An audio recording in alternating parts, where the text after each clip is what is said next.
I'm gonna read a couple of the slides on the post and a bit of free for all it, and have Dr. Nicole kind of talk about and expound upon and unpack some of what she wrote. And if you guys have questions, please let me know.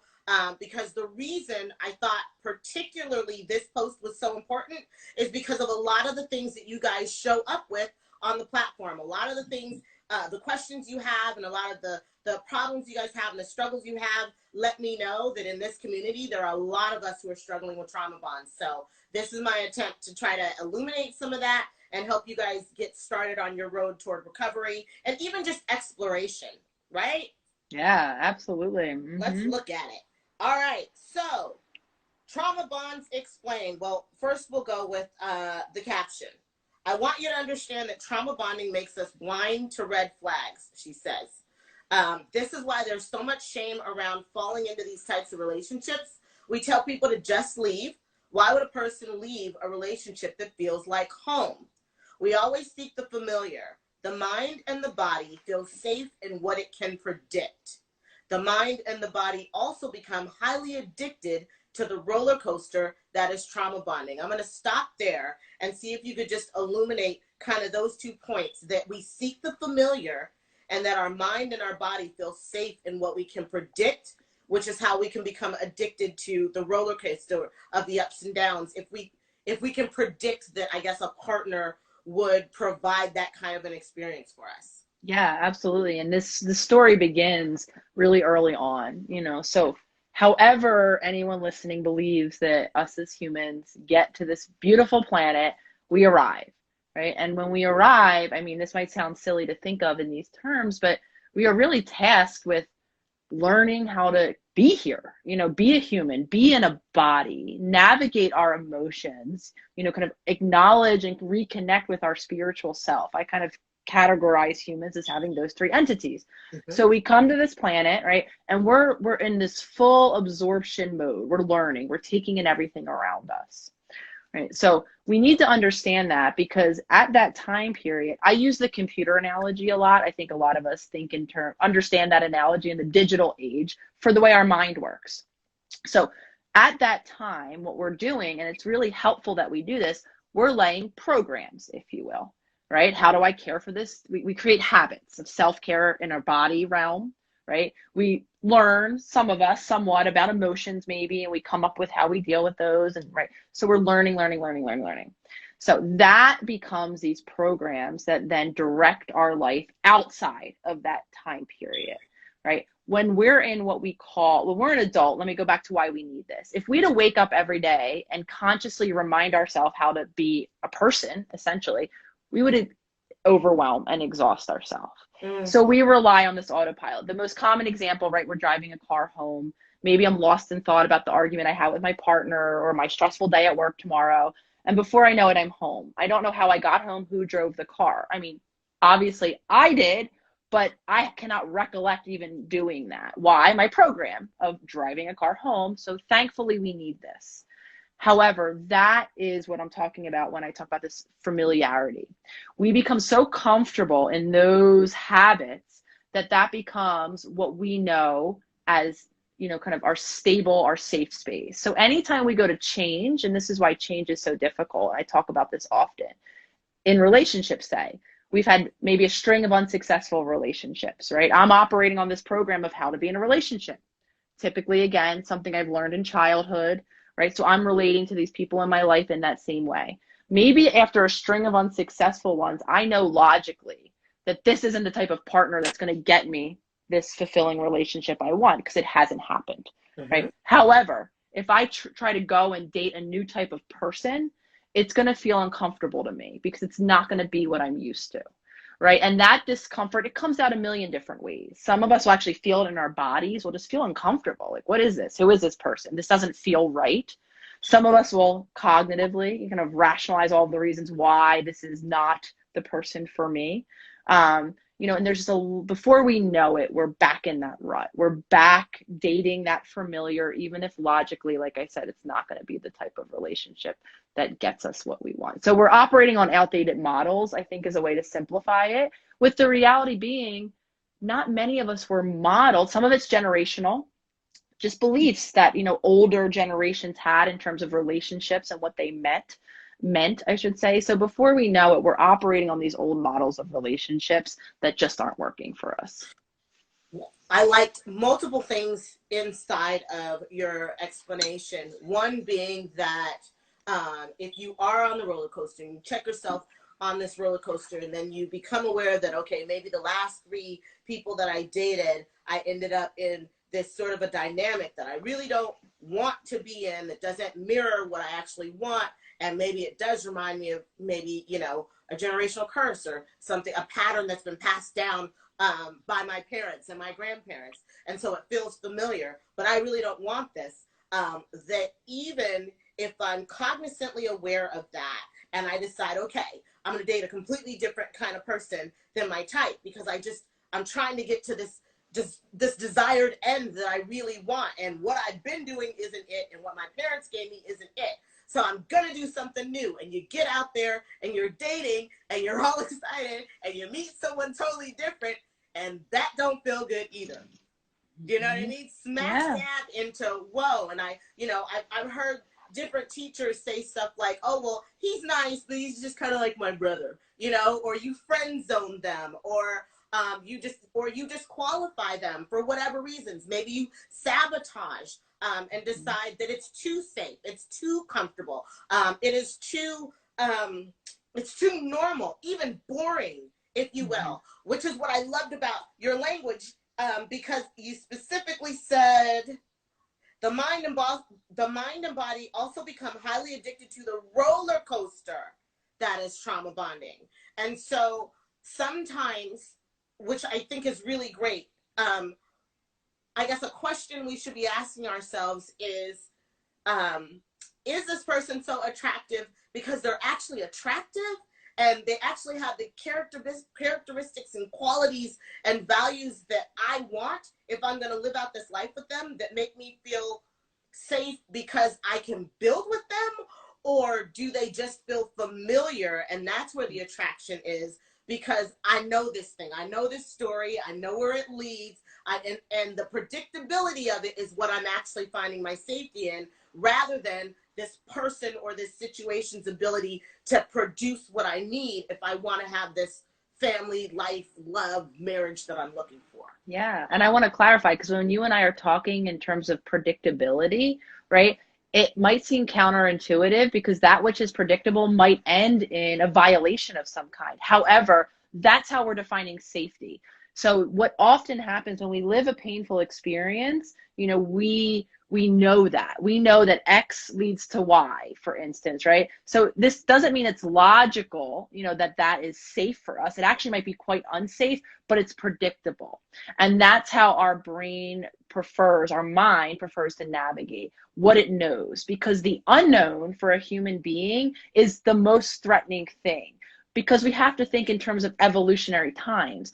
Evolutionarily, the unknown was quite dangerous to even our physical existence. Not knowing what comes next or who's out there in the dark might actually lead to my demise. So even if I know that something is bad out there, I can prepare and plan and deal with it, right? So I just want to clarify, because some people might be listening and might be thinking, well, how is abuse safe?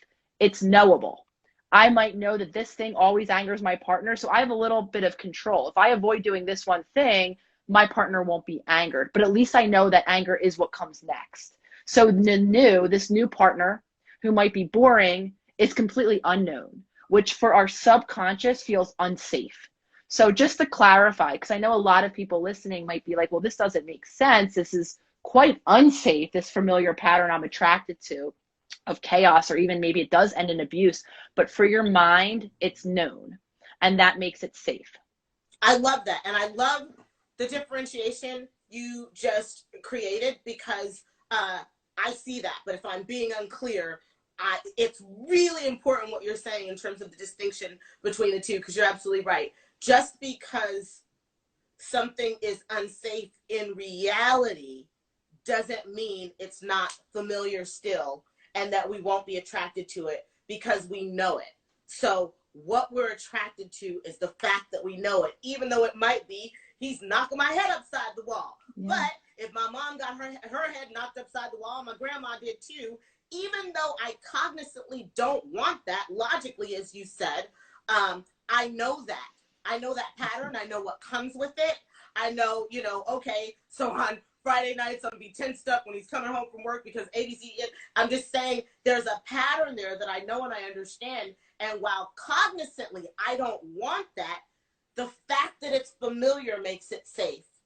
Even though, like I said, it's not safe. I'm going to get hurt here, but it's safe to my mind just to know what it is. That part is safe.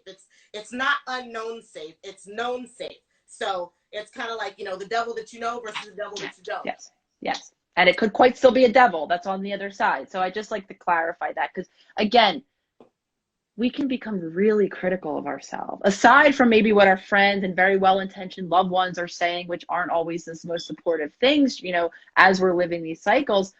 Oftentimes our worst critic lives in here, where we kind of look at ourselves. Maybe even we're currently in a relationship that we know intuitively isn't healthy or good, if you will, for us. A lot of times we are tearing ourselves down in the midst of it. I have to stop you there, because that is another reason fundamentally why I wanted to have this conversation. You say very poignantly, I want you to understand that trauma bonding makes us blind to red flags. This is why there's so much shame around falling into these types of relationships. We tell people to just leave.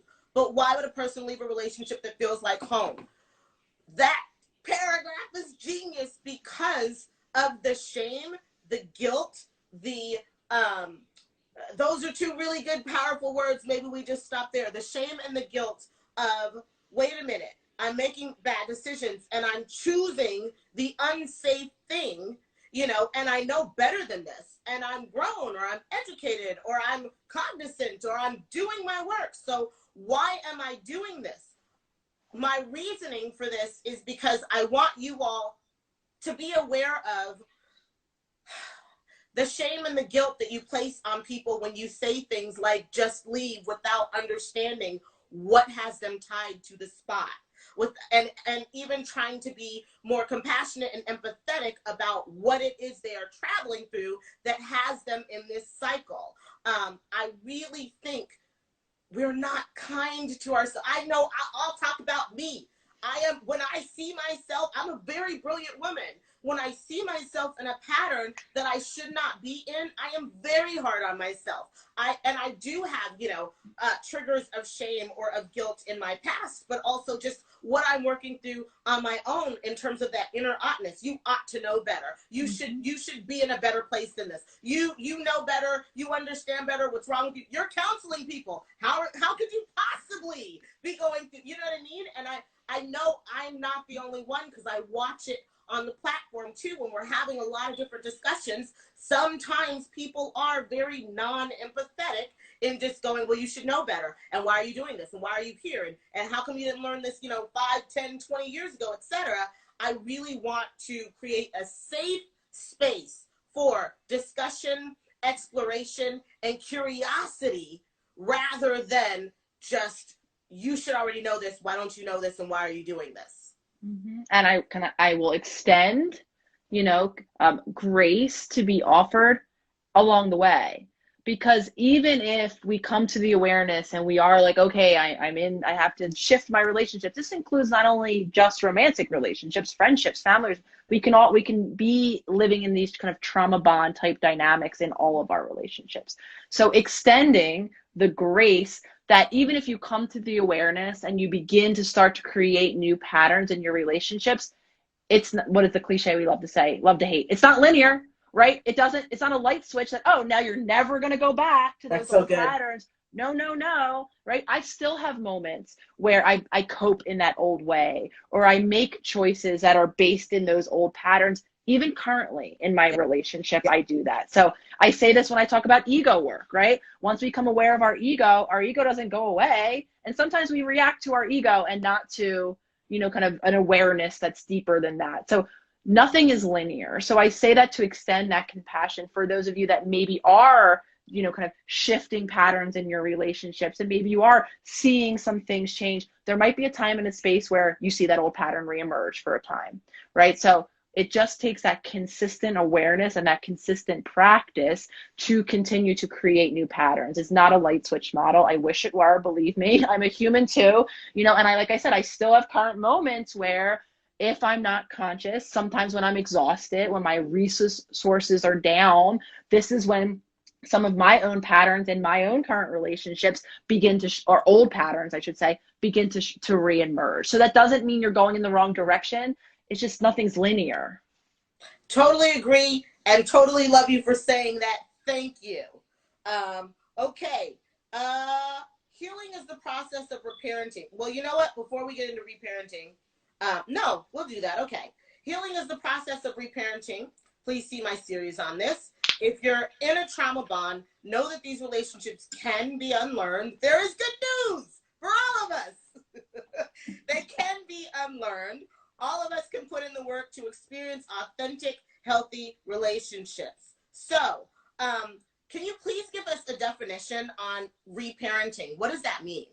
Yeah, so the way I define reparenting is the process of identifying, often in adulthood, right? Of identifying, again, I'm going to use those three kind of designators, of identifying and learning to meet our physical needs, our emotional needs, and our spiritual needs. So it's, kind of identifying the needs and then learning how to meet them in the unique way that works for us. And so I define it now for many of us as something that we're doing often in adulthood, because in childhood, when we were a dependent creature on someone else, usually some version of caregivers, depending on who it was for us, it looked different. In that state of dependency, we needed help meeting those needs. We needed help. We quite literally couldn't meet our physical needs. We wouldn't live without some version of a caregiver as a human infant. Same thing with emotions. Same thing with our spiritual needs. So again, many of us are carrying those modeled habits that we learned from our caregivers into adulthood. That doesn't mean, though, that doesn't mean that for some of us, all of our needs are getting met. So using myself as an example, all of my physical needs were beyond met. One might even say over met in my childhood. However, my emotional needs were completely absent and ignored. There was the emotional climate in my family was stress or nothing. Because I had two parents, based on generational beliefs around parenting, based on their own inabilities to tolerate their own emotions, we didn't have emotional connections in my family. So while all my physical needs were met, I was never emotional needs, right? So that was absent. Same thing with my spiritual. I'm gonna stop you right there. Just to clarify, just for anybody who doesn't know, give us an example of an emotional need that was. So sensing my emotions, knowing that emotions are something that happens in my body. I mean, this might sound really simplistic, and feeling them. I was so disconnected from myself and my body. I was what we call dissociated, that I wouldn't even know if I was really having a feeling. It was so stuffed down and I was so detached that I didn't even have any practice knowing that emotions are sensations in my body. Sometimes they feel like tension, sometimes they feel like tingling, hotness, light.